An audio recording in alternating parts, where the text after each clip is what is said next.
Hi friends, నేను మీ JD. Welcome to Bigg Boss updates. Bigg బాస్లో ఫ్లోరా షైనీ రెమ్యూనరేషన్ ఎంత సంపాదించింది అనేది ఒకసారి తెలుసుకుందాం.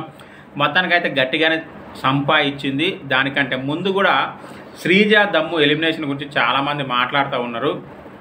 ఆమె మళ్ళీ వస్తుంది సీక్రెట్ రూమ్ అని. ముఖ్యంగా మన అజీమ్, మన సబ్స్క్రైబర్ అజీమ్ అమ్మాయిలను ప్రేమిస్తాడో లేదో తెలియదు, కానీ బిగ్ బాస్ను బాగా ప్రేమిస్తాడు.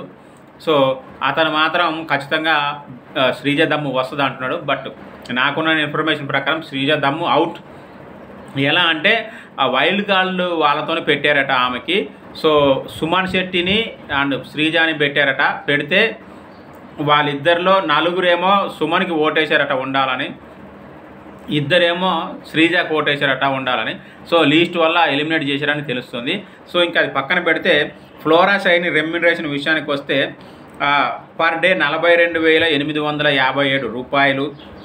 ఆ వీక్కి వారానికి వచ్చేసి 3 లక్షలు. సో వారానికి 3 లక్షలు సంపాదించింది. సో టోటల్గా 5 వారాలకు గాను 15 లక్షల రూపాయలు సంపాదించింది ఫ్లోరా షైనీ. చాలా బాగానే సంపాదించింది, ఎందుకంటే ఈమె సినిమా రేంజ్ ప్లాట్ఫామ్ కాబట్టి. మరి ఈ 15 లక్షలలో జిఎస్టీలు మారినాయి కదా, ట్యాక్సులు. మా ట్యాక్స్లు ఇప్పుడు ఈ ఎంటర్టైన్మెంట్ ట్యాక్స్ ఎంత ఉంది, ఏది ఎవరికైనా డీటెయిల్స్ తెలిసే అకౌంట్ సెక్షన్ వాళ్ళకి ఖచ్చితంగా కామెంట్ చేయండి. ఓవరాల్గా 15 లక్షల రూపాయలు సంపాదించింది ఫ్లోరా షైనీ. Thank you. ఇంకేమైనా డౌట్స్ ఉంటే కామెంట్ చేయండి. బాయ్.